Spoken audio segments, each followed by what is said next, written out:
Good morning, Life Giver Church. Let's all stand up. At habang tumatayo tayo, sige, papalakpakan natin ang pinakamalakas ng Diyos. Amen. And before we start, meron lang po akong question sa inyo. How many of you are facing a battle right now? Sige po, wag po kayong mahiyang umamin. Amen. Tama po ba lahat tayo may pinagdadaan ng battle sa buhay? Amen. And maybe it's a struggle in your family, in your finances, in your studies, in your work, or something that you are carrying in your heart right now. But let me share to you 2 Chronicles 20, verses 21 to 22. Ang sabi doon sa verse, when the people of God were surrounded by enemies, God did not tell them to fight first. Ang ginawa ni Lord, imbes na armas yung gamitin nila, pinangunahan nila ng pagpupuri sa Diyos. Amen! Are you here?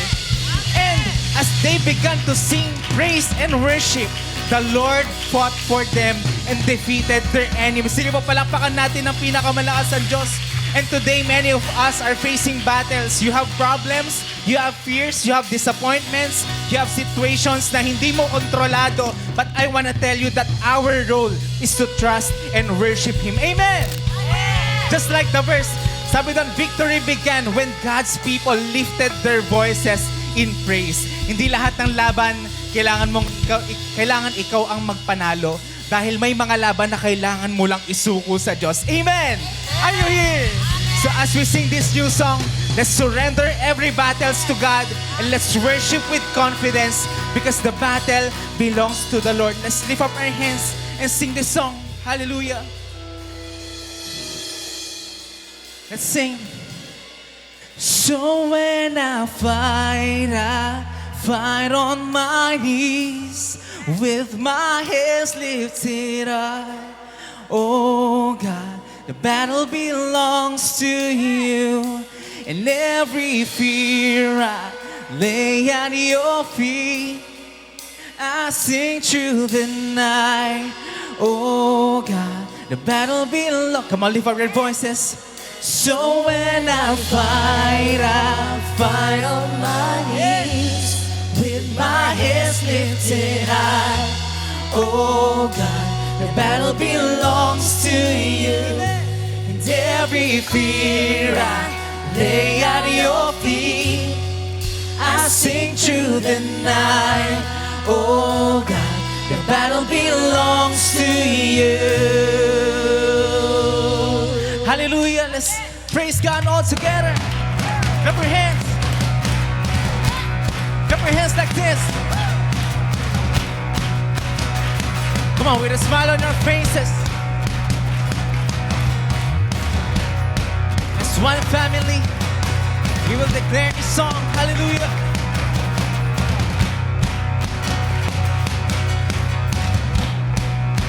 Let's sing. When all I see is the bad, you see my victory. When all I see is the mountain, you see a mountain move. And as I walk through the shadows, your love surrounds me. There's nothing to fear now.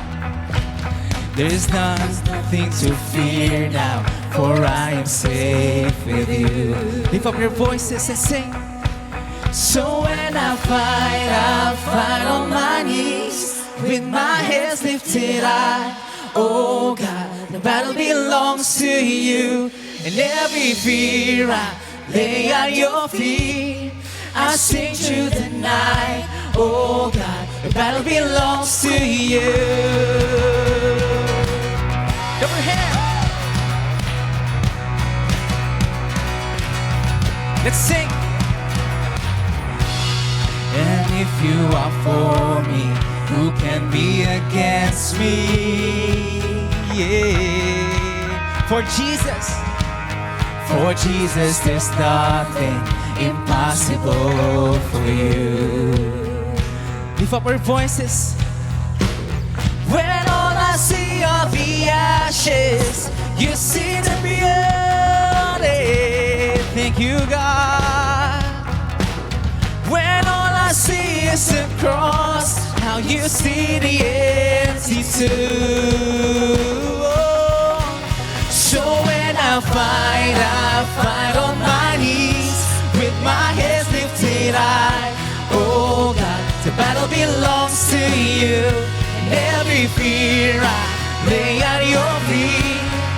I sing through the night. Oh God, the battle belongs to you. So when I fight on my knees with my hands lifted high. Oh God, the battle belongs to you. And every fear I lay at your feet. I sing through the night. Oh God, the battle belongs to you.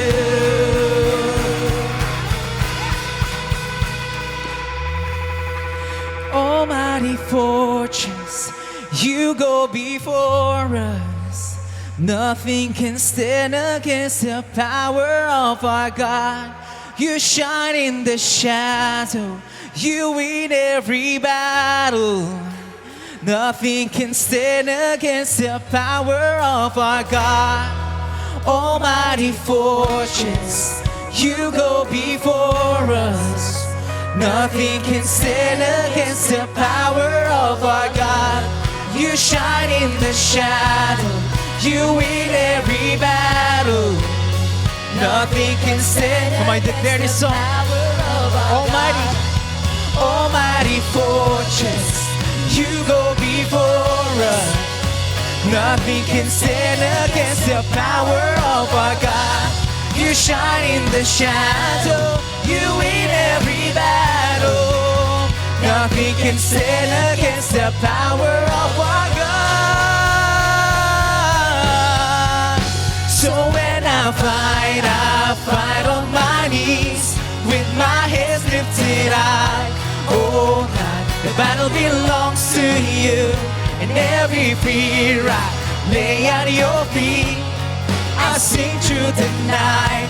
Oh God, the battle belongs to you. So when I fight on my knees with my hands lifted high. Oh God, the battle belongs to you. And every fear I lay at your feet. I sing through the night. Oh God, the battle belongs to you. Almighty fortress, you go before us. Nothing can stand against the power of our God. You shine in the shadow, you win every battle. Nothing can stand against the power of our God. Almighty fortress, you go before us. Nothing can stand against the power of our God. You shine in the shadow, you win every battle. Nothing can stand against the power of our God. Declare, this is how I fight my battles. Say, this is how I fight my battles. This is how I fight my battles. Amen. This is how I fight my battles. Come on, you sing after me, Life Giver Church. This is how I fight my battles. Sing. This is how I fight my battles. This is how I fight my battles. This is how I fight my battles. This is how I fight my battles. This is how I fight my battles. This is how I fight my battles. It may look like I'm surrounded, but I'm surrounded by you. It may look like I'm surrounded, but I'm surrounded by you. It may look like I'm surrounded, but I'm surrounded by you. It may look like I'm surrounded, but I'm surrounded by you. This is how I fight my battles. Hey! This is how I fight my battles. This is how I fight my battles. Come on! This is how I fight my battles. This is how I fight my battles. This is how I fight my battles. This is how I fight my battles. This is how I fight my battles. It may look like I'm surrounded, but I'm surrounded by you. It may look like I'm surrounded, but I'm surrounded by you. It may look like I'm surrounded, but I'm surrounded by you. It may look like I'm surrounded, but I'm surrounded. Only in voices, come on. It may look like I'm surrounded, but I'm surrounded by you. This is our prayer today. It may look like I'm surrounded, but I'm one more surrounded time. by you. It may look like It may look like I'm surrounded, but I'm surrounded by you. it may look like I'm surrounded, but I'm surrounded by you. Lord, we believe that every battles in our family has already done. Every battles in our health has already done. Every battles in our finances has already done. Come on, if you believe that, let's sing this song all together and let's declare it as one family. Come on. This is how I fight my battles. Come on. This is how I fight my battles. This is how I fight my battles. This is how I fight my battles. This is how I fight my battles. This is how I fight my battles. This is how I fight my battles. For the very last time, come on, this is how. This is how I fight my battles. This is how Amen. I fight my battles. This is how I fight my battles. This is how I fight my battles. This is how I fight my battles. This is how I fight my battles. This is how I fight my battles. This is how I fight my battles. So when I fight on my knees with my hands lifted high, oh God.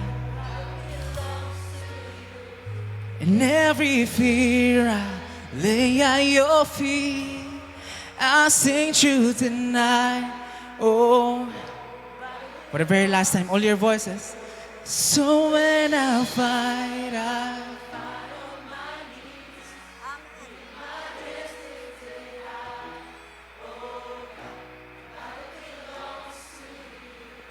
and every fear I lay at your feet, I sing truth tonight, oh God, the battle belongs to you. Amen. Why not you give your best up offering to the King of Kings, to the Lord of Lords, hallelujah.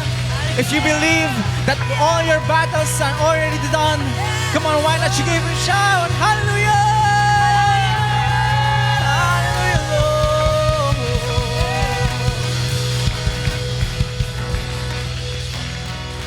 Come on, church, let's continue to worship God. Come on, let's raise our hands.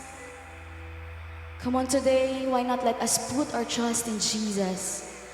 Why not let us put our faith in Him, our way maker, our miracle worker. Yes, Lord, we worship you today. That God is here. Come on, let's worship. Let's worship Him.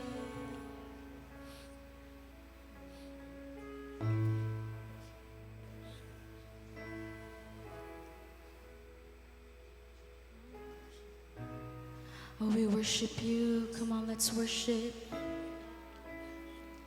You are here, moving in our midst. I worship you. I worship you. You are here, working in this place. I worship you. I worship you. Come on, God is here. You are here, moving in our midst. I worship you. I worship you. You are here, working in this place. I worship you. I worship you. You are waymaker, miracle worker, promise keeper, light in the darkness. My God, that is who you are. You are waymaker, miracle worker, promise keeper, light in the darkness. My God, that is who you are. You are here, touching every heart. Come on, let's worship. I worship you. I worship you. You are here, every heart. I worship you. I worship you.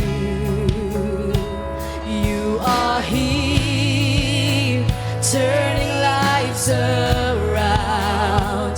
I worship you. I worship you. You are here, mending every heart. I worship you. I worship you. Waymaker, miracle worker, promise keeper, light in the darkness. My God, that is who you are. Oh, you are waymaker, miracle worker, promise keeper, light in the darkness. My God, that is who you are. That is who you are. That is who you are. Oh, that is who you are. That is who you are. Oh, that is who you are. That is who you are. That is who you are. That is who you are. You are waymaker, miracle worker, promise keeper, light in the darkness. My God, that is who you are. Come on, let's declare this today over our lives. Waymaker, miracle worker, promise keeper, light in the darkness. My God, that is who you are. Oh, that is who you are. That is who you are. Oh, that is who you are. That is who you are. Oh, come on, let's worship the waymaker. Let's raise our hands and worship. Oh, thank you, Jesus. We put our trust in you.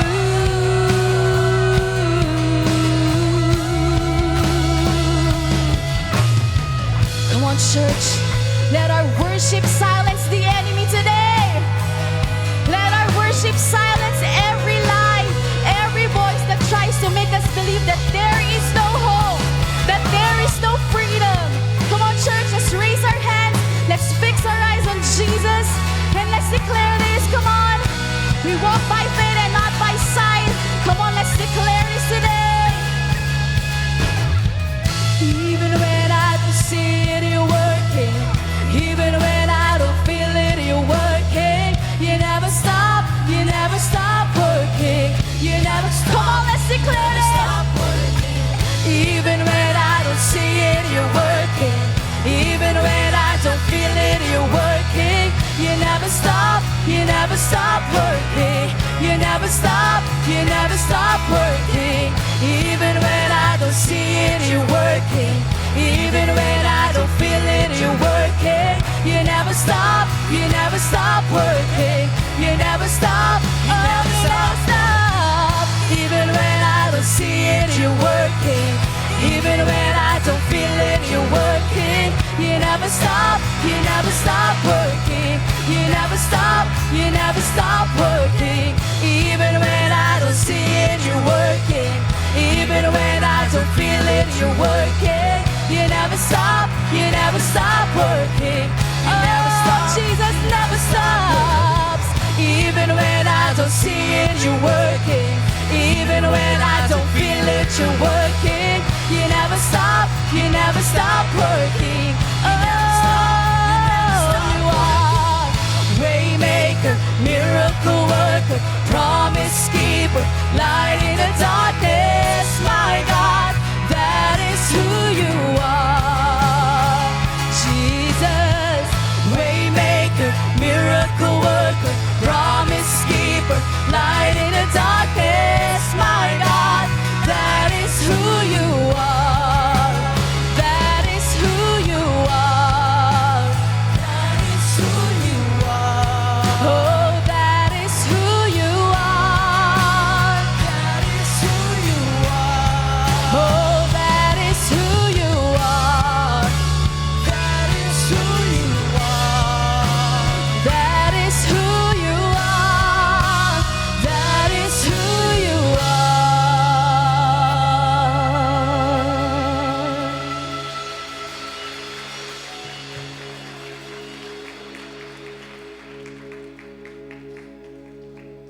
There is power Yes. in the name of Jesus. Amen.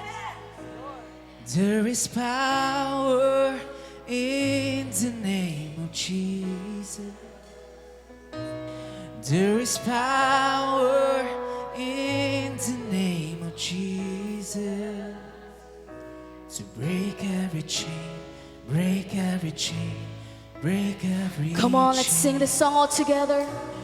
There is power in the name of Jesus.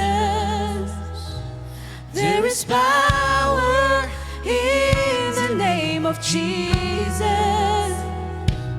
There is power in the name of Jesus to break every chain, break every chain, break every chain. Oh, to break every chain, to break every chain, break every chain, break every. Come on, let's sing. There is power. There is power in the name of Jesus. There is power in the name of Jesus. There is power in the name of Jesus to break every chain, break every chain, break every chain, to break every chain, to break every chain, break every chain, break every. Come on, there is power. There is power in the name of Jesus. There is power in the name of Jesus. There is power in the name of Jesus to break every chain, break every chain, break every chain. Oh, to break every chain, break every chain, break every chain. Come on, church, let's declare this today. Let's command the chains to be broken. Every chain of sickness, every chain of bondages, every chain of diseases. Come on, let's command it by the name that is in the power of the name of Jesus. Come on, let's declare this. Oh, come on, can you hear it? Can you hear it? Come on, let's sing. Oh, I hear the chains falling. Come on, can you hear it? I hear the chains falling. Can you hear it? Oh, I hear the chains falling. Come on, let's command the chains to be broken. I hear the chains falling. I hear the chains falling. Can you hear it? I hear the chains falling. Come on, let's continue to break. Let's continue to break the chains. Come on, we break it, we break it, we break it by the power of Jesus. Come on, sing. Break chains, break, oh, break chains, break every sickness, break chains, break every sin, every bondages, break chains, break to break every chain, break every chain, break every. Come on, let's sing the freedom. Break every chain, break every chain. We break it today to break every chain, break every chain, break every. Oh, to break every chain, break every chain, break every chain. Oh, we hear it. Oh, I hear the chains falling. Thank you, Jesus. I hear the chains falling. I hear the chains falling. Oh, thank you, Jesus. I hear the chains falling. Yes, Lord. Thank you, God, for your power, Lord God, for the freedom, Panginoon, na na-receive namin today.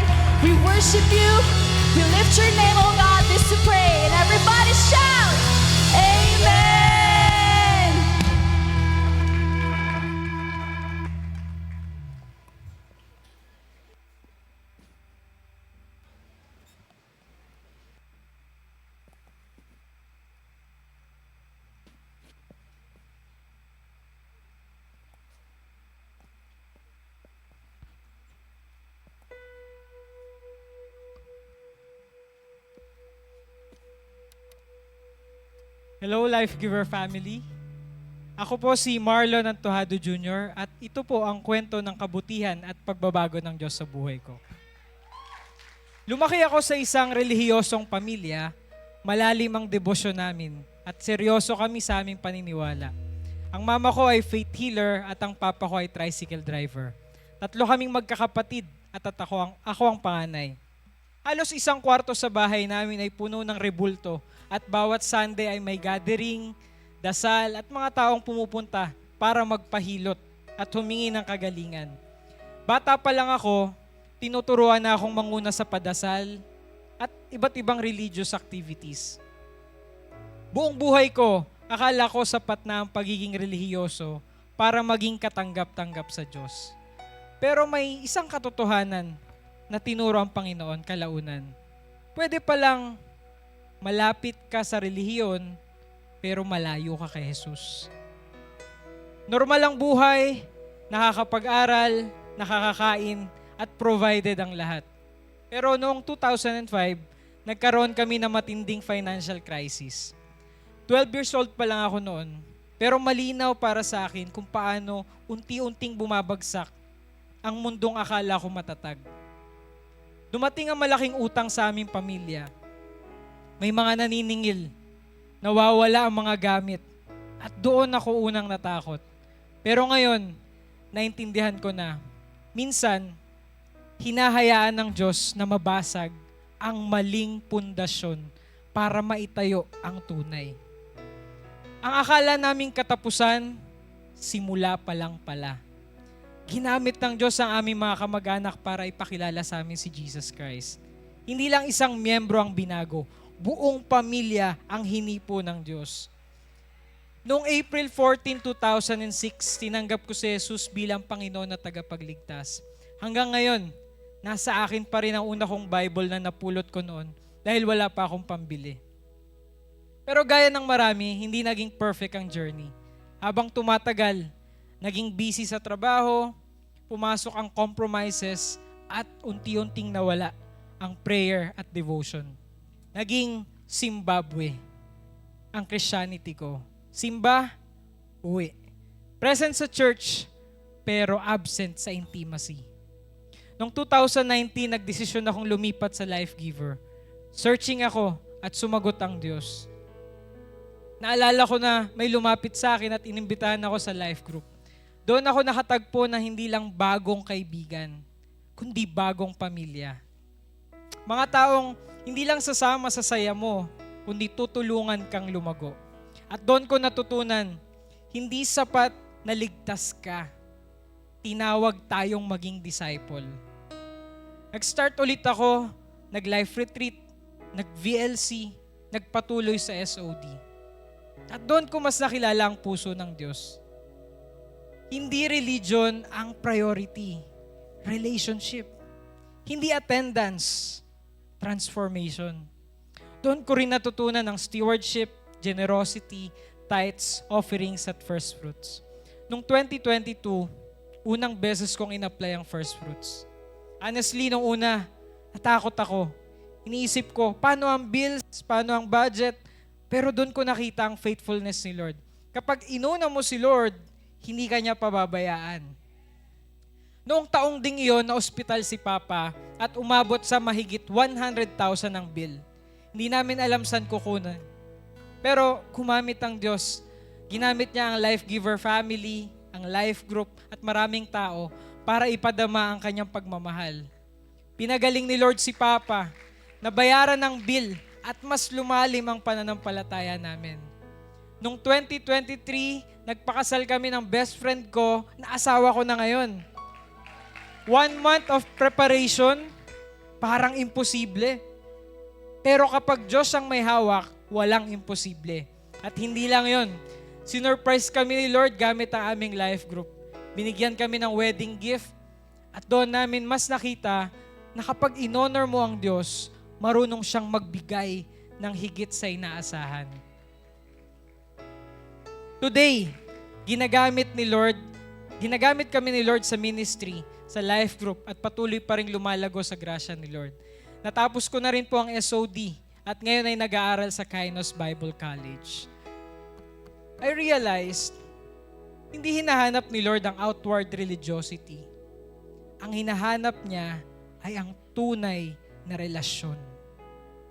Ang tunay na relasyon sa Diyos ay nagbubunga ng discipleship. Ang discipleship ay nagbubunga ng transformation. At ang transformed life becomes a generous life. Giving is not pressure. Giving is worship. Giving is our response sa nag-uumapaw na kabutihan ng Diyos. At kapag natutunan mong i-honor si Lord, sa lahat magugulat ka kung paano niya babaguhin ang kwento mo. Mula sa pagiging relihiyoso, patungo sa pagiging disipulo. Mula sa tradisyon, patungo sa tunay na relasyon kay Kristo. I am Marlon Antojado Jr. and I am a life giver. Church, let's give.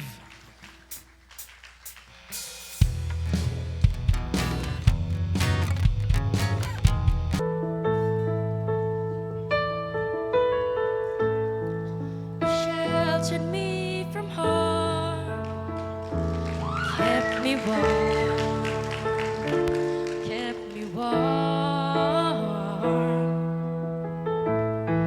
You gave my life to me, set me free, set me free. The finest years I ever knew were all the years I had with you, and I would give anything I own. I give up my life, my heart, my home. I would give everything I own just to thank you once again. You taught me how to love, what it's all, what it's all. You never said too much, but still you showed the way, and I knew from watching you. Nobody else could ever know. To countless years you helped me grow, and I would give everything I own. I gave up my life, my heart, my home. I would give everything I own just to thank you once again. Is there someone you know who has helped you to grow and didn't take you for granted? Have you taken them today for the prayers they prayed and the wisdom they shared with you? And I would give anything I own. I give up my life, my heart, my home. And I would give everything I own just to thank you once again. Just to thank you once again.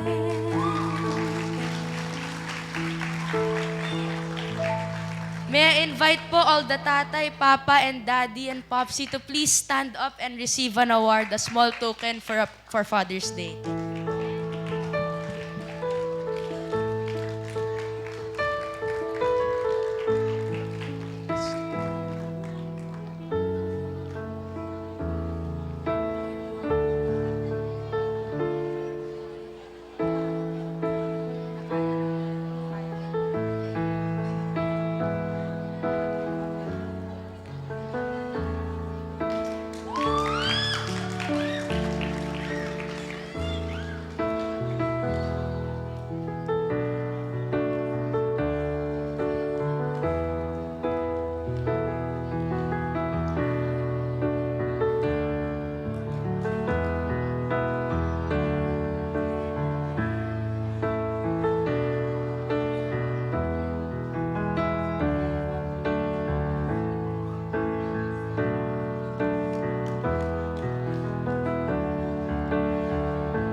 Ayan.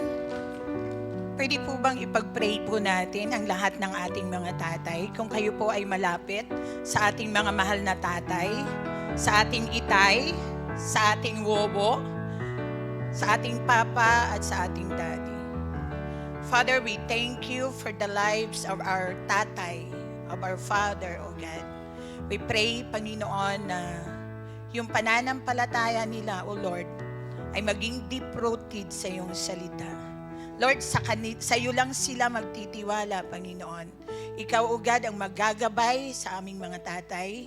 Ikaw magbibigay sa kanila ng kalakasan, ng katalinuhan, ng wisdom, Panginoon, kung paano maging haligi ng tahanan. And we pray for strength. We pray, Father, for comfort. Every time, Lord, sila ay nalulungkot. We pray for healing, Father, sa lahat ng mga tatay. And we pray, Lord, na ikaw ang siyang manahan sa bawat tahanan at sa bawat tatay. Salamat, Panginoon, sa buhay ng mga tatay na ibinigay mo sa bawat pamilya. And I pray, Father, na ikaw ang maging sentro sa bawat tahanan kung saan, Panginoon, ang mga tatay na ito ay gagamitin mo. In Jesus' mighty name we pray. Amen. Ayan, pwede pong umupo yung mga tatay. Ayan, tawagin din po natin yung mga fatherless, yung mga wala na pong tatay, yung mga single mom na tumatayong tatay at nanay po. Tayo po kayo. Ayan.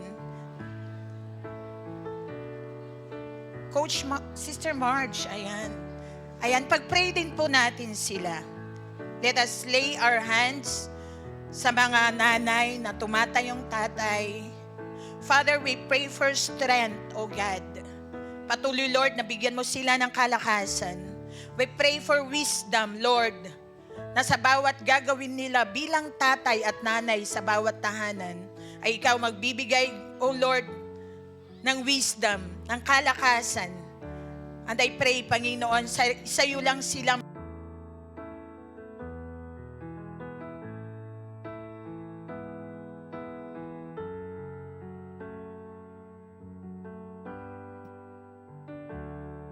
them at ikaw ang siyang maghari sa kanilang mga buhay. Thank you, Lord, sa mga nanay na tatay, sa mga fatherless na ito.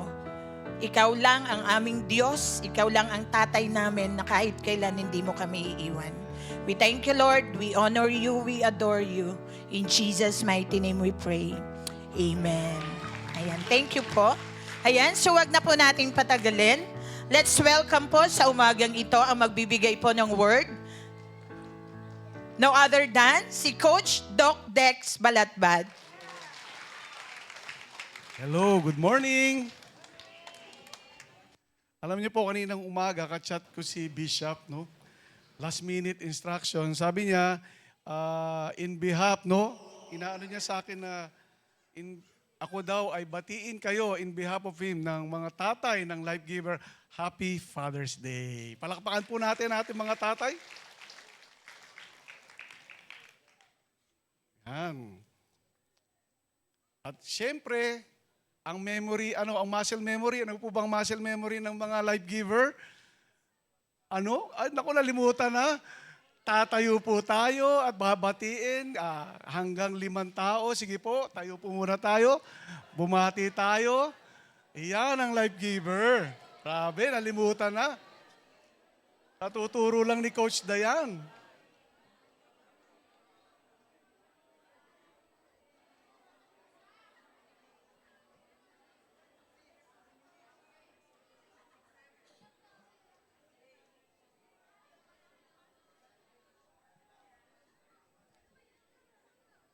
Amen.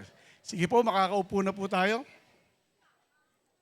So, this month po, tuloy pa rin tayo sa series natin. Ano po yung series natin? Integrity. Ayan, huwag niyo kalilimutan yung mga lesson natin. Sabi nga ni Rev Jamie, di ba? Ano yung topic niya? Holding the line of integrity. Andiyan pa rin ba? Holding the line pa rin ho ba tayo? Lately, sa bansa natin, ang dami nating nakikita, talagang ang integrity. Natetest talaga. Tapos, anong sabi ni Teacher Dayan? Muscle memory na ba ang integrity sa atin? Muscle memory na ba talaga? Okay? So, ngayong umaga po, ang title ng pag-uusapan natin ay pinamagatang When God's No Means Yes, an A+ Integrity of Faith. Wow! Palakpakan nga natin ang Panginoon. Sige po, let's bow down our head and let's pray po muna. Father, salamat po sa umagang to. Again, hindi po coincidence kung bakit kami andito. You allow it to happen, Panginoon. Muli, humihingi kami ng tawad sa mga kasalanan namin. Pinapatawad din po namin nagkakasala sa amin. Father, cleanse us. Purify us as we listen and study your word, Lord God. Give us the wisdom, Lord God, the knowledge upang ito aming maintindihan at higit sa lahat maipamuhay. Holy Spirit, anoint us all. Father God, be magnified. This was in Jesus' name. Amen and amen. Ayan, malakas po ba yung boses ko? Minsan pahina-hina po, no? Pasensya na po. Bakit A+, no? Bakit A+ integrity of faith? Bakit A+? Ano bang ibig sabihin ng A+? Pakita mo nga A+. Ano ba ang meron pag panahon ng June? Anong meron? Pasukan. So, pag pasukan, anong ginagawa ng mga estudyante? Ngayon, nag-aaral sila. Ano namang ginagawa ng teacher? At ano pa? Nag-grade. Ang galing nun Diba? Ang grade po na A+ ay binibigay sa mga estudyante, perfect ang mga score or excellent ang ginagawa. Ika nga. Siya po ang highest grade per subject. No? In general po, ang A+ na grado ay binibigay sa isang individual o tao as a grade para i-describe ang gawa niya either flawless, outstanding, exceptional, or sabihin na nating mataas na kalidad. No? Yung preaching ni Coach Dayan last time, sabi niya, nung pumasok siya ng eskwela, resolved na siya na hindi siya magko-compromise. Ako ho, kabaliktaran. Resolved na akong lahat. Susubukan ko. Kaya ang grade ko, pakita mo nga yung kabaliktaran niyan. Ano yung kabaliktaran niyan? F, di ba? O kaya pasang-awa. Kasi puro kalokohan Lahat sinubukan natin. So, and in this morning service, we will be talking about a different kind of faith. Sabi nga, an A+ integrity of faith. At dito po, gagamitin natin ang meaning, manghihiram po tayo ng meaning ng integrity sa engineering. No, ano ba ibig sabihin ng meaning sa engineering? Solid or structurally sound. Medyo nabubulol ako, pasensya na. Solid or structurally sound. So ibig sabihin, talagang matibay na faith. No? Na napakagandang i-achieve nating mga Christian, no? Lalo na sa life giver po. Amen? Sa buhay, na-experience nyo ba yung ang laki ng problema mo? No, particular sa pera. Yun talagang, pag hindi mo nabayaran to, sigurado may mangyayari sa buhay mo. No, na-experience nyo ba yan? Maaaring yung operation hindi matutuloy or palalayasin ka na sa bahay, di ba, na tinitirhan mo. So, na-experience nyo ba at nanalangin ka kay Kristo, kay Lord na tulungan ka. Tapos ginawa mo ng lahat ng paraan. Nagbenta ka ng bagay, wala pa rin, hindi nabenta. Lumapit ka sa kaibigan, sa kamag-anak, sa kapamilya, pero wala pa rin nangyari. At meron kang isang tao na alam mo, pag nilapitan mo, siguradong sasagot siya. Na siya, kumbaga siya na ang huling baraha mo. At yun na yung kaibigan mong Bombay na parati mong nilalapitan. Na alam mo, pag nilapitan mo, sigurado, no? Hindi ka sasablay. Ayun, may napalang pumipulakpak, di ba? Kaso, nung minessage mo siya, sinsong lang. Tapos, nung tinawagan mo, wala, hindi sumasagot. Pinunta mo sa bahay. Natsyempohan mo. Kaya lang, ang sabi siyo, kapatid, wala ako pira ngayon. Next time na lang. Patay. Diba? Siya na ang huling baraha mo. Last hope mo na. No? Tapos, alam mong, ito na yung kailangan pera at may mangyayari sa'yo pag di mo nabayaran. At nasabi mo na lang, siyempre, desperado ka lang, wala nga, ito yung last hope mo eh. Napasabi ka na, Lord, bahala ka na. Tapos, after a few days, kinabukasan, tapos kinabukasan, ang gulo eh, no? Kinabukasan, tumawag uli yung Bombay mo, kapatid, magkano ngayon kailangan mo? Puntahan mo ako ngayon, available na. Biglang sumagot, yung kala mo no, yes pala. Nangyayari na mo ba sa buhay niyo yan? Yan. Yan ang pag-uusapan po natin. Aalamin natin kung talagang yung ganito nangyayari, yung test of faith ba? Yung talaga na testing yung faith mo kung hanggang saan. No? Sabi nga, the big idea of an A+ integrity of faith is not proven when God says yes immediately. It is proven when continue trusting Him while He seems silent. Diba? Ang tanong, talaga hubang nangyayari sa buhay yan? Lalo na sa Biblia. Tara, pag-usapan po natin. Amen? Parang vlogger lang no? Sige po, let's open our Bibles, Matthew chapter 15, verse 21 to 28. Please allow me to read it to you.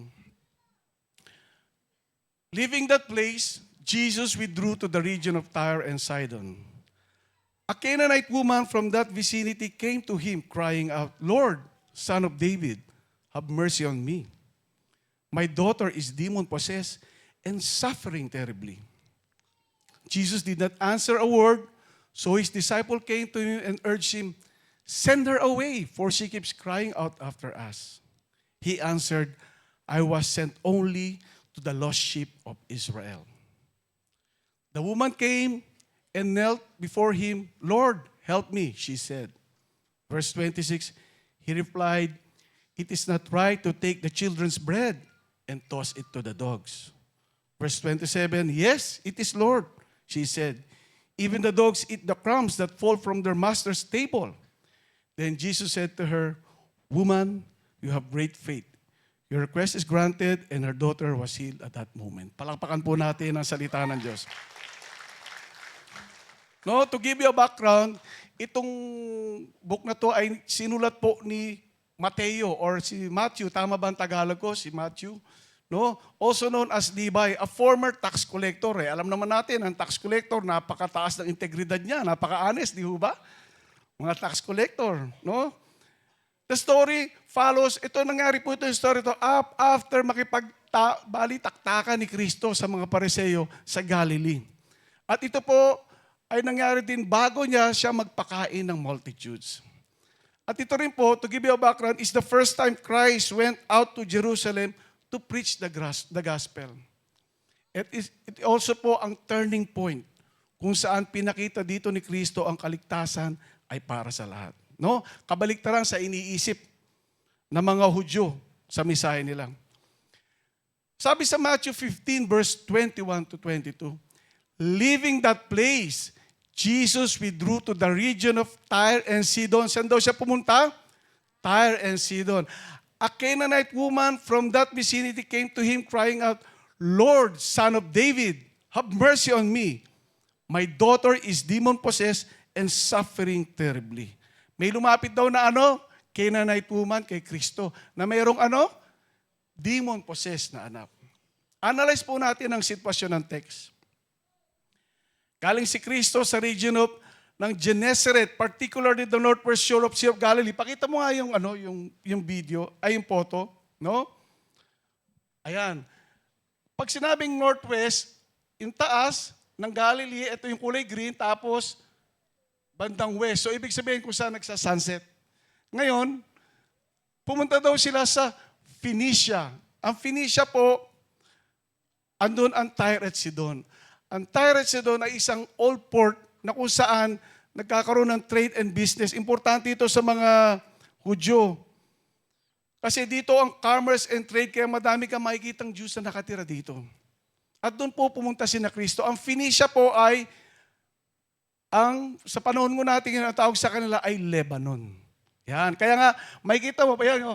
Ito yung old Tyre nung panahon ni Kristo at ito yung bago ngayon. So ibig sabihin, hindi po bulahan ang pinag-uusapan natin. May historical facts po. Totoo po na nangyayari ang Biblia. Hindi po ito kwentong barbero lang po. No? At may isang, sabi nga, nung pumunta si na Kristo ron, at may isang Gentile woman, no? Particularly a Canaanite, ang lumapit kay Kristo at anong ginagawa niya? Umiiyak at sumisigaw ng tulong. Teka lang, suotin ko lang yung salamin ko. Papakatotoo na po ako. Hindi ko pala mabasa. Talaga naman, nagmagaling pa no? Sabi nga, umiiyak at sumisigaw daw. Ano mga ibig sabihin niya pag ang tao umiiyak at sumisigaw na? Desperado. Yun, desperado na. Ang galing, galing ni sister. 4 points for you, ma'am. Sabi nga yan, ibig sabihin nito, Jew, pag umiiyak at sumisigaw, desperado na. So, lumapit ang isang Canaanite. So, ibig sabihin, Canaanite, hindi siya Hudyo. Ibig sabihin, hindi ka anak ni Abraham. To distinguish po ang Gentile sa Jew or Israelita, ang Israelita, anak po siya or lahi siya ni Abraham. Labas na po doon, Gentile na po ang tawag. Parang tayo, Pilipino, Gentile po tayo. No? Pag may nagsabing Pilipino ay Hudyo siya, magtaka na po kayo. Amen? No, alam naman natin sa negosyo, maganda ang relasyon ng Jew and Gentile. Pero pagdating sa religion, ibang usapan na po yan. Yan, diyan sila may malaking problema. Balik po tayo sa story, no? Ang problem po ng Gentile woman ay mabigat. Ito ay mayroong demon-possessed na anak. Alam naman natin, no? Pag demon-possessed, ano ang solusyon dyan? Faith lang yan. Hindi naman kaya ng doktor yan eh. Kaya nga, kinakailangan ito spiritual na aspeto. Kaya lang, ang lumapit ay Canaanite. So ang pag-Canaanite, ano ito? Hindi ito naniniwala sa Diyos. Iba ang Diyos nito, pagan ito, mga idolatry. So, ika nga, kung ako, ang problema lang nung Canaanite woman, doktor ako, kung problema niya sa ngipin lang, bigyan ko lang na antibiotics yan, di ba? O kaya, solusyonan ko ng pang-akin, pang-dental. Pero, spiritual ang problema. So, ibig sabihin yan, hindi talaga masusolusyonan ng medical lang yung problema. At alam niya, nung Gentile woman, na si Kristo lang ang pag-asa niya. Wala nang iba. No?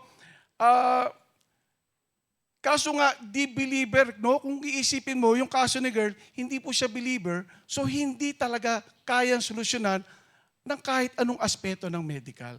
Ako, I believe, lumapit na yan sa mga doktor, albularyo nila. Pero wala talagang nangyari. So, definitely, ganun ka-desperado na yung babae na lumapit kay Kristo. No? At bihira lang ang nakakatuwa, kaya alam nyo ganun nakadesperado kay Kristo lumapit yung babae kasi nabalitaan niya, first time lumabas si Kristo ng Jerusalem at first time pumunta sa lugar nila. Kaya alam niya, si Kristo lang ang pinakasolusyon niya. Parang yung Bombay, di ba nakala mo siya lang ang pinakasolusyon mo na. Ito ang thinking niya, si Kristo lang ang pinaka-last hope niya. Kaya agad siyang lumapit. Kaya lang, nung lumapit siya, anong nangyari? Dinedma lang siya ni Kristo. Paglapit niya, hindi siya pinansin, sumisigaw ka na, hindi ka ba madidinig?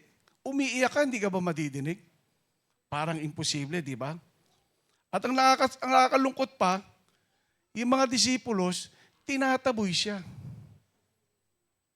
So, ikaw na desperado, ano ang gagawin mo? Yung last hope mo, wala na. Yan. Dito makikita at masusubog ang taas ng integrity ng faith ng babae. Yan po ang pag-aaralan natin. Ika nga itong oras ng testingan. No? Ng tiwala natin patungkol sa paghingi mo ng tulong sa Diyos. Lalo na kung first-timer ka, katulad ng Canaanite woman. Balik po tayo sa storya. Ang nakapagtaka, bakit ganun ang tugon ni Kristo kay girl? Sa tingin nyo, bakit dinedman niya? No? Alam naman natin si Kristo, sa mga past story niya, pag lumapit sa kanya, humingi ng tulong, ano agad ang reaksyon niya, agad ang pagtulong niya. Pero dito, sumisigaw na, umiiyak, wala siyang pakialam. Ba't kaya? Ano sa tingin nyo? No? Bakit ganun ang reaction? Para kasing may gustong ipunto si Kristo. Para bang tinetesting niya ang faith nitong babae. At yan po ang pag-uusapan natin at yan din po magiging points natin this morning. Amen? Maikli lang po siya. Maikli lang po siya, I believe. Maikli lang po ang pag-uusapan natin.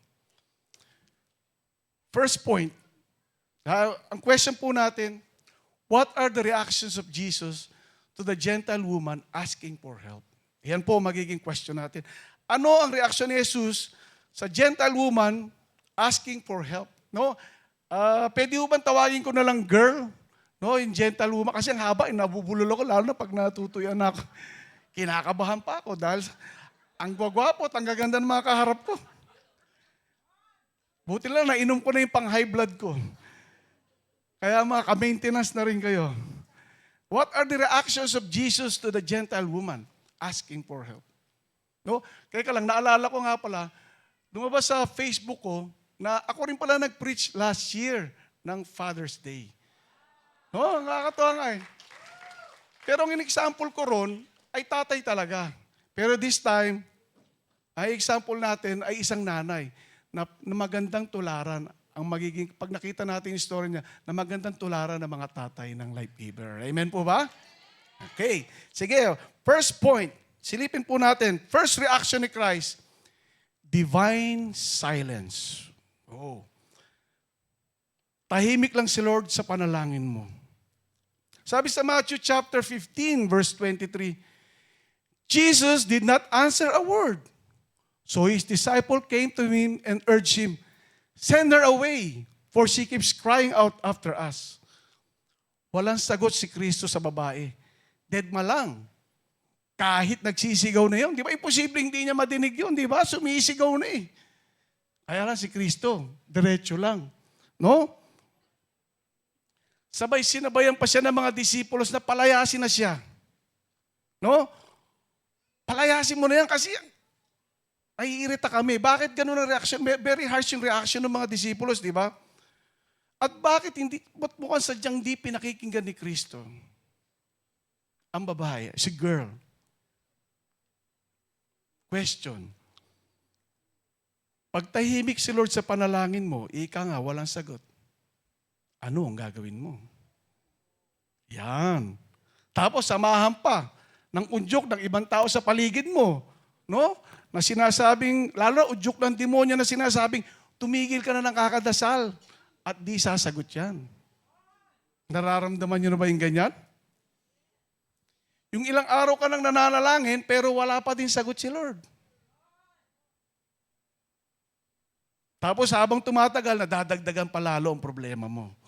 Ayan. Ikaw ang lumagay kay girl, anong gagawin mo? Kung ikaw yung babae, anong gagawin mo? Ako po sigurado, pag gano'n, laglag na ako. Tsak, alis na lang ako. No? Mataas din ang pride ko eh. Pakiramdam ko, minatrato niya ako. Aalis na lang kagad ako. Sa totoong buhay, nangyayari ho yan, di ba? Sa mga pelikula nga, pinapanood natin eh. Yan ang dahilan, kaya nagkakaaway eh. Minamaltrato. Ang nakakagulat lang, bakit sobrang harsh ang reaksyon ng mga disipulos ni Kristo sa babae? Mas grabe pa sila kay Kristo. Si Kristo nga, tahimik lang eh. Di ba? Kumbaga, diretso lang siya. Sila talagang sinisigawan pa. Palayasin mo na nga ito. So, ibig sabihin talagang tinataboy, nilalayo. No, bakit ganun ang reaction? Kasi nga, Gentile siya. And they do not care about them. Wala silang pakialam sa mga Gentiles. They care only about their own people. No? Hindi maganda ang relasyon ng community nila. Pero sa negosyo, maganda ang relasyon nila. Pero sa community, hindi. Bakit? Kasi nga iba ang religion nila. At first time ni Christ pumasok outside Israel to encounter or mingle with the Gentile people. First time ito. No, to mingle with the Gentile people to probably share the Word of God. Pero hindi nila alam kasi disciples sila eh. Hindi nila alam kung na nasa isip ni Kristo. Basta sabi, punta lang tayo magpahinga. Kaya parang hindi sila ready how to react sa sitwasyon. Ang alam lang kasi nila, ang favor ng Diyos ay kinino sa kanila lang. Tandaan nyo nan, ang mga Israelita, ang thinking nila, ang favor ng Diyos, Ama ay sa kanila lang. Exclusive lang. Kaya ganun ang pagtrato at kasakit magsalita ang mga disipulo sa babae. No? Sobrang sakit nun. Lord, palayasin mo naman, istorbo yan eh. Ang ingay, baka mag-create ng gulo rito. Dayo tayo. Hindi natin kabisado, di ba? Ganun yan minsan eh. Baka magkagulo rito, mapag-initan tayo, magulpi tayo, or saktan tayo, di ba? Siyempre, hindi nila alam yung lugar eh. Literal, ganun po yung pagkakasabi ng apostol. Ako nga, aalis na lang ako niyan. No? Kung ako po, hindi ko na ipipilit yung sarili ko kay Kristo, ganun na yung nakikita kong sitwasyon. Kayo, ganun din mo ba gagawin nyo? O dediretso pa kayo? Ang tanong, ikaw, ano ang gagawin mo? Masakit yun. Stop ka na din ba? O tuloy lang sa paghingi kahit tahimik lang si Lord? Yun, no? Amen? Tahimik lang, pati tayo, tahimik lang, no?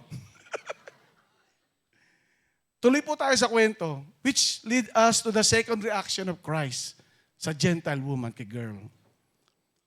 Pangalawang point, discouraging answer. Wow. Sumagot nga, pero hindi naman pabor sa'yo. Sumagot na si Kristo. Pinansinan niya yung girl. Kaya lang hindi naman pabor ang sagot. Sabing ganyan, Matthew chapter 15, verse 24, He answered, I was sent only to the lost sheep of Israel. Ako ay pinadala lamang sa mga naliligaw na tupa ng Israel. Hindi na ito silence. It was a hard answer for Jesus. It was a hard answer for Jesus sa babae. Sabi niya, I was sent only to the lost sheep of Israel. Boom! No? Parang sinabugan ng bomba yung babae kasi sinabi na, ako ay para sa mga Israelita lamang. Hindi sa katulad mo. Para siyang binaril ni Kristo ng point blank. Di ba? Direkta. Face to face sinabi siya, hindi kita matutulungan kasi I was only sent to the lost sheep of Israel. Total rejection from Christ. Grabe, dineclare na ni Kristo na ang favor na dala niya ay para kinino lamang sa mga Israelites. Di ba Canaanite siya? So, ibig sabihin, Gentile siya. So, hindi siya kasama. Hindi siya Israelita. At direkta na sinasabi ni Kristo na ang pabor ay para sa mga chosen people lang ng Diyos Ama. And that is the Israelites. Para bang indiniin pa ng gusto ang pag-iinsulto. Kanina nga, hindi na pinapansin. Ngayon naman, idiniin. Yung nilapitan mong Bombay, sabi, wala akong pera, kapatid. Desperado ka na. Wala ka ng pag-asa. Diba parang yung sugat, ang hapdi na nga, binuhusan pa ng alkohol. Diba? Aray ko, ramdam nyo. Diba? Ganun kasakit yung grabe. Ang nakakatuwa lang, sumagot naman si Kristo, kaya lang nga, hindi ayon sa panalangin mo. No? Sumagot nga para idiin na hindi yun. Ayaw ko yan. No? Kumbaga, sumagot nga para idiin yung ayaw niyang talagang tulungan si girl. Sumagot nga si Lord sa panalangin mo, pero no ang sagot sa iyo. Diba? Sumagot nga si Kristo, sabi, anak, huwag yan ang gawin mo. Patay. Ito ang gusto mong mangyari. Anak, hindi ganyan mangyayari. Anong gagawin mo? Question, ano ngayon ang gagawin mo pag ganyan na sitwasyon? No, pag ako yon, malamang inaway ko pa si Kristo. Grabe, ininsulto mo na ako. Baka magdilim pa ang paningin ko nun. Diba, sobra ka naman. Desperado na nga ako, tapos ito na nga sitwasyon, ginanya mo pa ako. Down ka na nga, minaliit ka pa. Diba, napapanood natin sa teleserye yung amo at saka yung servant, diba? Yung alipin, humihingi ng tulong, tapos aalipustahin ng amo. Di ba? Ang sakit nun. Parang kay Sharon Cuneta, babangon ako, di ba? Alala niyo yun? Kay Sharon, di ba? Baka nga ako, magdilim ang paningin ko, ako lang po ito, magdilim ang paningin ko, mapatay ko pa si Kristo. Pwede yun, kasi you're in desperate mood na eh. Talagang wala na eh. Total rejection na eh. Ika nga, strike to na si girl. Ngayon, ang tanong, tutuloy ka pa din ba, kapatid? Sa pagtawag sa Panginoon, sa gusto mo, o stop na tayo? Ano kaya ang sagot natin? Katahimikan na naman. Amen? Tuloy po tayo sa istorya. Yung mga sagot nyo, isarili nyo na lang. Third reaction. No? Number 3, a dead-end answer. Nagpaliwanag na si Kristo, bakit no? Bakit hindi?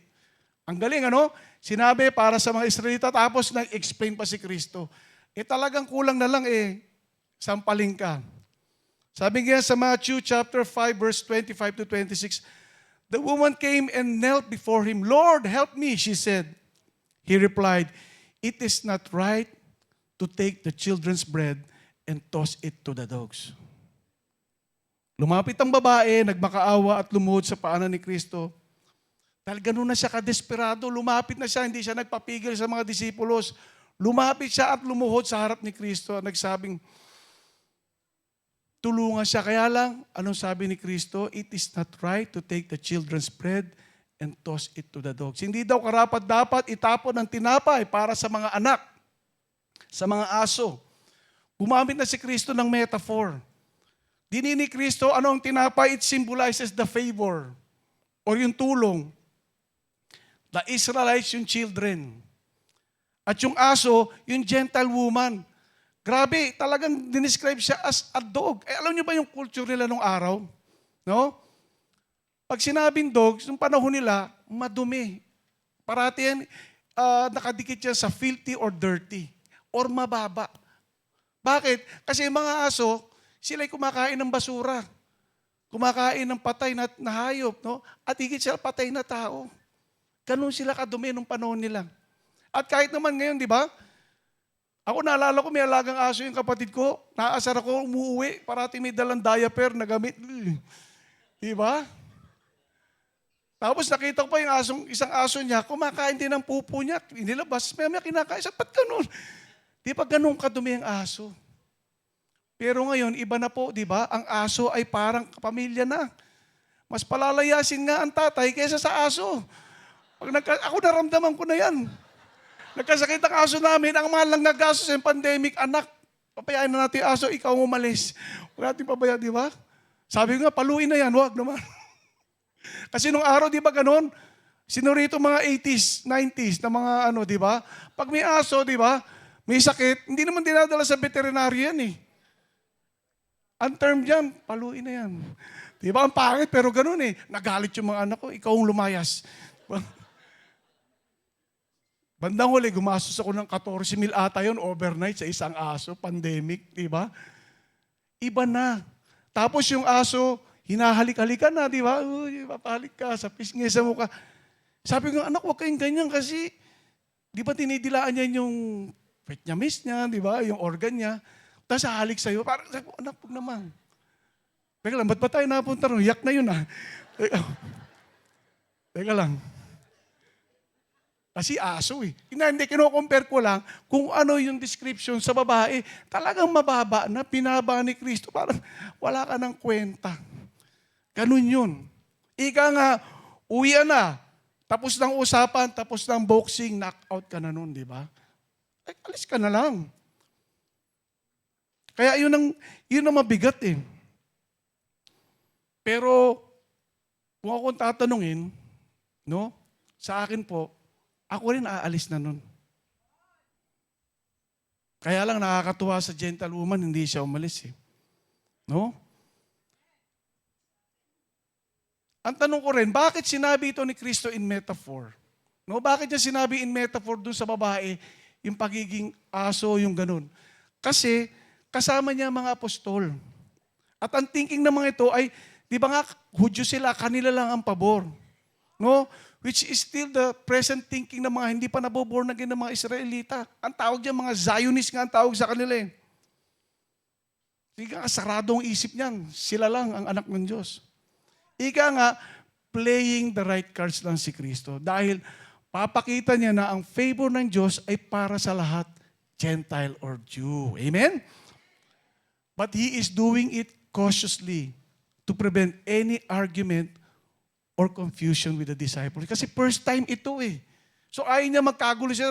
Bakit ganun? Tinutulungan niya yung mga hindi naman kalahi. Ganun ka-importante yun. Kaya tandaan niyo po yun. Kung bakit kung bakit dinidi ni Kristo yung pagiging Gentile dito. At yung pagiging Israelita. Kung ako yung sa sitwasyon ni girl, wala na akong iaharap ng muka. No? Baka nga ako, nag-suicide pa. Ako lang po yun. Dahil sa matinding insulto.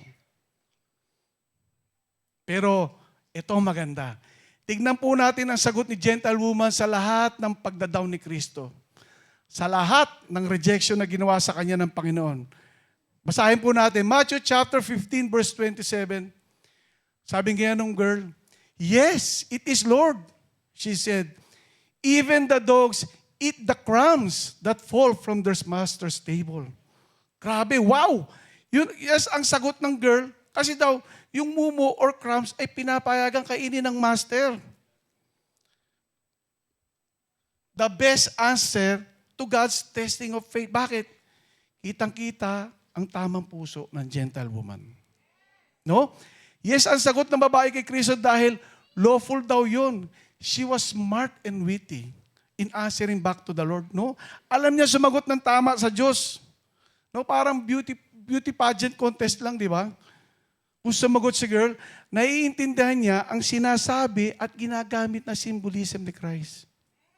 Sabi niya, kahit daw mumo ng pagkain ng amo ng aso na nahuhulog sa sahig, ay pinapayagang kainin. Ibig sabihin, kahit tira-tira lang na nasa sahig, ay kinakain ng aso, ay pinapayagan ng amo. Ganon din daw sila ng mga Gentile. May karapatan sa pabor ng Diyos Ama na dala ni Kristo kahit di sila karapat-dapat, kahit tira-tira lang na pabor. Dahil pinayagan ito ng Diyos Ama. Amen po ba? Grabe. Kaibigan pala ng politiko itong si girl, na law bender. Diba? Naalala niyo ba yung sometimes you need to bend the law. Dahil binin niya ang law ng Israel, sasagot niya. Ganun siya katapang. Saradong isip niya na kahit hindi siya Israelite, no? Yes, ang sagot ni Lord sa kanya na never hindi ito. Ganun ba tayo mag-isip? No? Persistent siya na sasagot si Lord sa request niya at hindi ito tatanggi. Ganun kataas ang integridad ng tiwala niya kay Kristo. Lahat gagawin niya para makuha ang sagot na oo ni Lord sa panalangin niya. Just like Jacob who wrestled with God till makuha ang blessing. Amen po ba? She will do anything, di ba? Anong kinain niya ang pride niya? She humbled herself to the Lord. Lumuhod at nagmakaawa sa Panginoon. Di ba? Parang mas Kristiyano pa ang Gentile woman. Kahit first time lang niya na-encounter si Jesus, nadiling lang niya sa balita na nagpapagaling siya, wala pang alam na Word of God. Pero grabe, naniwala agad. Amen po ba? Palakpakan natin ang Panginoon. At hindi siya pumayag na hindi oo si Lord sa gusto niya. She will not take no for an answer. Period. Diba? Ganyan ba tayo? Dapat ganyan tayo. At dahil dito, ito maganda sa lahat. At dahil sa matinding faith na pinakita ni girl, sumagot si Kristo, which is the last reaction of Christ. Which is also our last point. Wow, bilis ha? Diba? Sabi sa inyo, number 4, divine reward. Ito na. Jesus answered her request. Matthew 15 verse 20, sabi ngayon, then Jesus said to her, "Woman, you have great faith. Your request is granted." And her daughter was healed at that moment. Palakpakan natin ang Panginoon. Grabe, di ba? Pinagaling instant ng Panginoon ang anak ng babae. Bakit? Nakita niya ang puso nito. She had shown great faith. Even against great odds, her faith never faltered. Oh, hindi nagbago ang gentlewoman.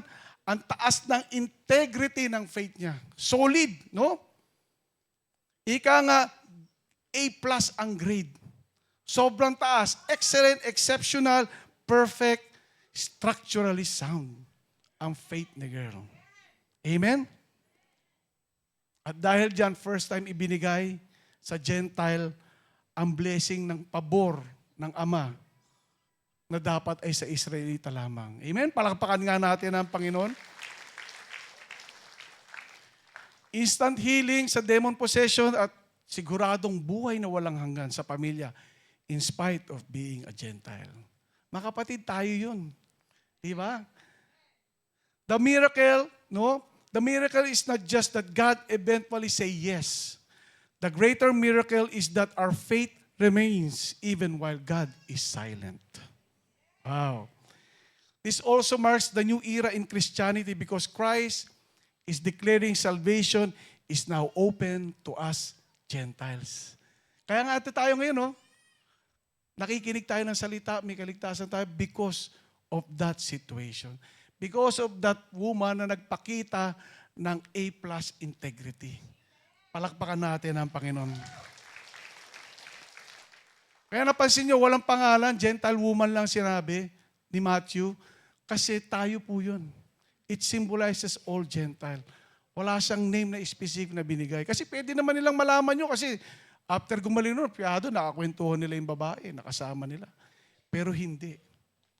Kasi it symbolizes us. Amen? Palakpakan po natin ang Panginoon. To conclude this, ano ang lesson? Sabi nga mga kapatid, ang tunay na tagumpay ng babae ay hindi dahil gumaling ang kanyang anak. Ang tunay na tagumpay niya ay hindi dahil bumagsak ang kanyang pananampalataya. Habang parang tumatanggi ang Diyos. No? Kahit tahimik si Jesus, hindi siya umalis. Kahit parang hindi pabor ang sagot, hindi siya umalis. Kahit mukhang sarado na ang pinto, hindi din siya umalis. Kaya bago dumating ang himala, dumating muna ang katahimikan ng Diyos. Bago dumating ang yes ni Lord, dumating muna ang pagsusulit. At doon nasukat ang kalidad ng kanyang pananampalataya. Amen po ba? Sabi nga mga kapatid, madaling magtiwala kapag mabilis ang sagot. Diba? Instant answer si Lord. Wow, Lord, ang galing. Madaling manalangin kapag may nakikitang progress, no? Madaling sumamba kapag maayos ang buhay. Pero ang tanong, magtitiwala ka pa rin ba kung tahimik ang Diyos? Maglilingkod ka din ba kapag hindi ka na napapansin? Magpapakatapat ka pa rin ba kahit wala ka nang nakikitang sagot? Dahil ang A+ integrity of faith is not tested when everything is going well. It is tested when everything around you says, stop believing. No? Church, marami sa atin matagal nang nananalangin, no? Sa mga magulang dito, pinagdarasal ang mga pamilya nila, no? Mga asawa, pinagdarasal ang kanilang marriage. Mga leaders na ipinagdarasal ang kanilang ministry. May mga tao rito naghihintay ng restoration. At baka ngayong araw na to, tahimik pa rin ang Diyos sa iyo. Pero to, tandaan mo, ang katahimikan ng Diyos ay di ibig sabihin wala siyang ginagawa. Ang delay ay hindi denial, ang wait ay di never, at minsan, ang akala nating know ni Lord ay preparation lang pala para sa mas malaking yes ni Lord. Amen? Naalala ko nung araw, nung college ako, may exam, di ba, pag exam, di ba, may tinatawag nating midterm, no? Kailangan niya magbayad ka ng enrollment, no? So hindi pa ako naboborn again po noong mga panahon na yun. During that time, kailangan ko magbayad ng tuition. Ang problema, pumutok ang pinatubo noon. Nalugi ang negosyo ng tatay ko dahil nagsara ang Clark Air Base. Doon ang business niya. So kinausap ko nanay ko, Mami, kailangan mag-enroll para makikisama ko. Sabi niya, anak, wala tayong pera. Bumagsak ang negosyo ng tatay mo. Sabi niya, manalangin tayo. Alam mo nanay ko, madasalin yun. Di nanalangin kami. Binigyan siya ng wisdom. Sabi ng Diyos, puntahan niyo yung registrar. Diba uso yan, yung promissory note? Oh, marami rito. Oh. Taas nga kamay, mga mahilig dyan sa suki ako nung araw niyan. Hindi tinanggap. Sabi, hindi na po kami tumatanggap niya. Patay. Kinausap niya kaibigan niya. Wala din, kamag-anak. Lalong wala. Kasi yung panahon nun, mahirap ang buhay eh. Kaya lahat wala. Kaya sabi ko, naku, paano na kaya ito? Sabi ko, bahala Lord. Kinakausap ko si doktora noon, estudyante pala kami, nasa lab kami noon, na school. Habang kinikwento ko sa kanya, naluluha na pala ako. Hindi ko alam, gano'n na pala ka-desperado ang sitwasyon ko. Talagang wala. Sabi ko, wala na, hindi na ako makakapag-exam. Pero dumating ang exam, tinigasan ko pa rin mukha ko. Pumunta ako, pumasok pa rin, di ba? Baka sakali, alam mo naman, minsan, pag talagang desperado ka, lahat ng gagawin mo eh. Pagdating doon, yung teacher, nagtanong na, asan yung mga permit nyo? Lumapit ako. Sabi ko, Lord, bahala ka na, kausapin ko. Nung kinausap ko, Sir, pasensya na, wala po akong permit, di ako nakabayad. Ganun ba? Sige, mag-exam ka dyan. Pumbira, instant yung sagot ni Lord. Yung kala ko, wala na. Yes pala. At saka nakakatuwa, yung mga sunod pa mga exam, hindi na naghanap ng permit. Kaya sabi ko, wow, ang galing naman, Lord. At dahil doon, naging dentista ako, kaya ako ngayon, doktor na. Amen?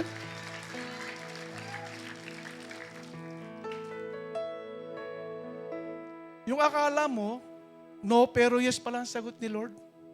No, tinetesting ka lang kung talagang maniniwala ka at magtitiwala ka. Kahit ang labo na ng sitwasyon. And that's the key.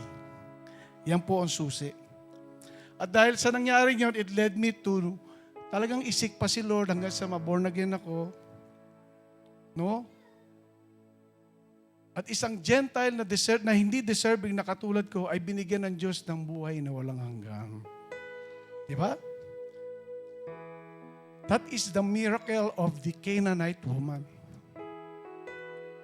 Kaya tayo mga kapatid, ang grasya ng Diyos ay para sa atin din.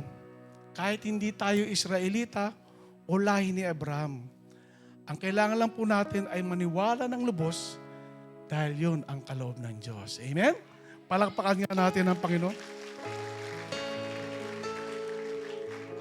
To close this, please allow me to read Matthew chapter 9 verse 29. Ang sabi, Then he touched their eyes and said, According to your faith, let it be done to you. Gagalaw ang Diyos ayon sa taas ng integridad ng tiwala mo.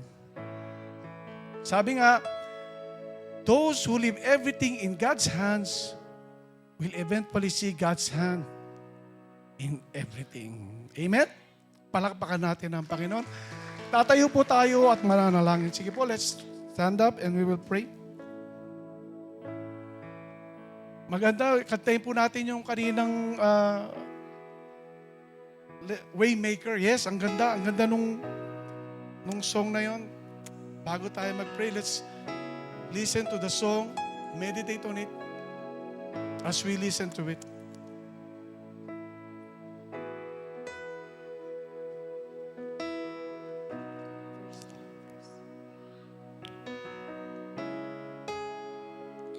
You are here, touching every heart. I worship you. I worship you. You are here, healing every heart. I worship you. I worship you.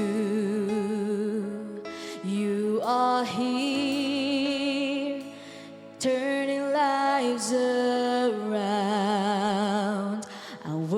worship you. I worship you. You are here, mending every heart. I worship you. I worship you. Oh, you are waymaker, miracle worker, promise keeper, light in the darkness. My God, that is who you are. You are waymaker, miracle worker, promise keeper, light in the darkness. My God, that is who you are. Oh, you are waymaker, miracle worker, promise keeper, light in the darkness. My God, that is who you are.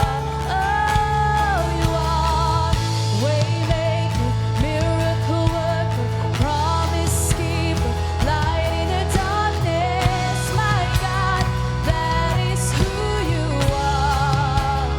That is who you are. That is who you are.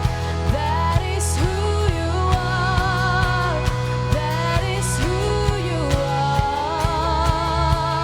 You are waymaker, miracle worker, promise keeper, light in the darkness. My God, that is who you are. Jesus, waymaker, miracle worker, promise keeper, light in the darkness. My God, that is who you are. Kapatid, di ko alam pinagdadaanan mo ngayon at kung anong pinapanalangin mo kay Lord. Para ka bang si Canaanite woman? Demonic possession ba yan? Kagalingan sa sakit ba yan?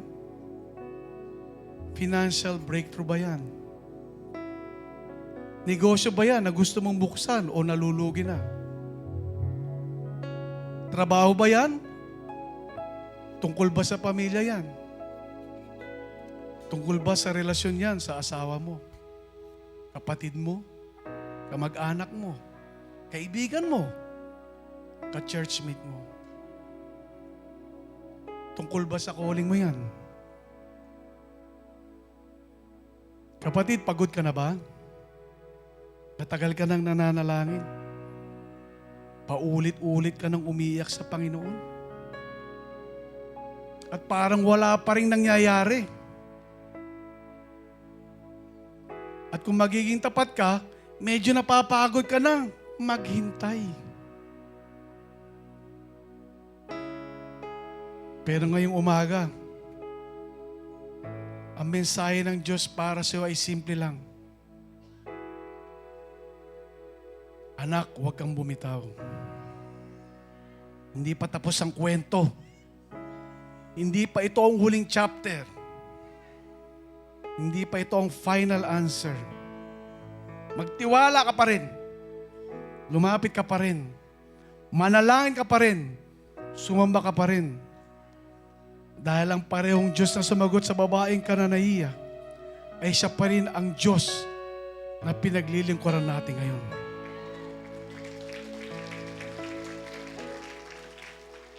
Kung may ipinaglalaban ka sa panalangin, kung may hinihintay kang sagot, kung may sitwasyon kang halos sukuan mo na, maaari bang itaas mo ang iyong kamay?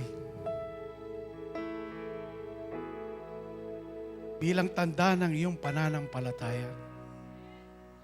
At sabihin sa Panginoon, Lord, hindi ako bibitaw. Kahit tahimik ka, kahit hindi ko naintindihan, kahit wala pa akong nakikitang sagot, magtitiwala pa rin ako. Because your no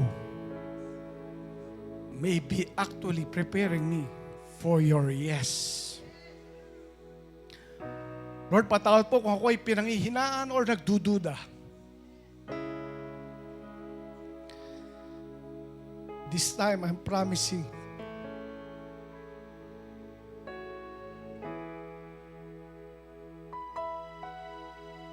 I will not question you.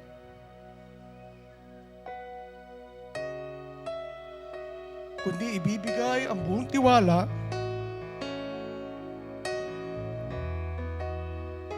ano man ang maging sagot nyo sa amin. Ano man ang maging sagot ninyo sa aming panalangin. Pangahawakan ko po ito, paninindigan ko po ito, hanggang sa huling hinanga ng aking buhay. Maraming salamat po. This we ask in the name of the Father, and of the Son, and of the Holy Spirit. This was in Jesus' name. Amen. Amen. My God, that is who you are. Oh, you are Waymaker, miracle worker, promise keeper, light in the darkness. My God, that is who you are.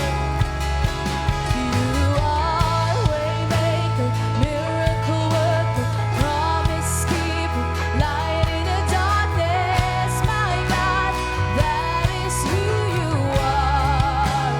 That is who you are. That is who you are. That is who you are. That is who you are. Lord, salamat po sa umagang ito. We give you all the honor and glory. This was in Jesus' name. Amen. Amen.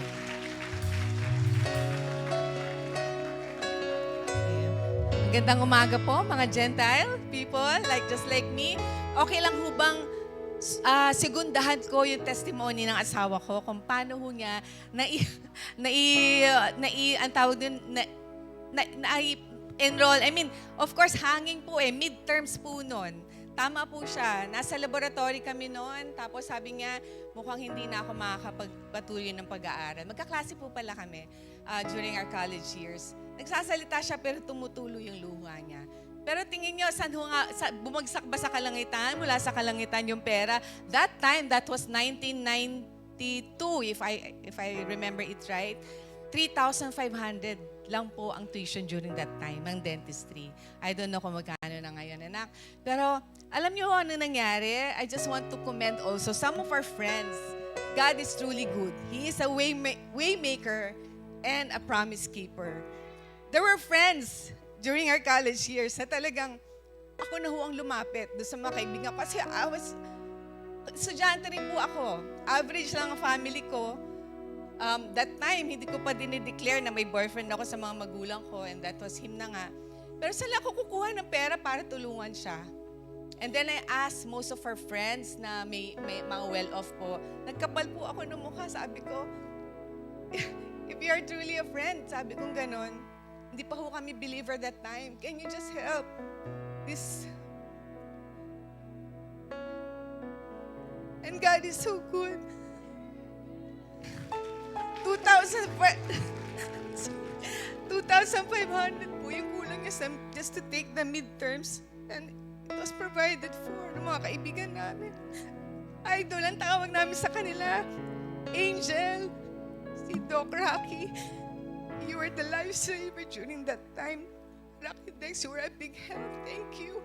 And from then on po, naging maayos po ang lahat.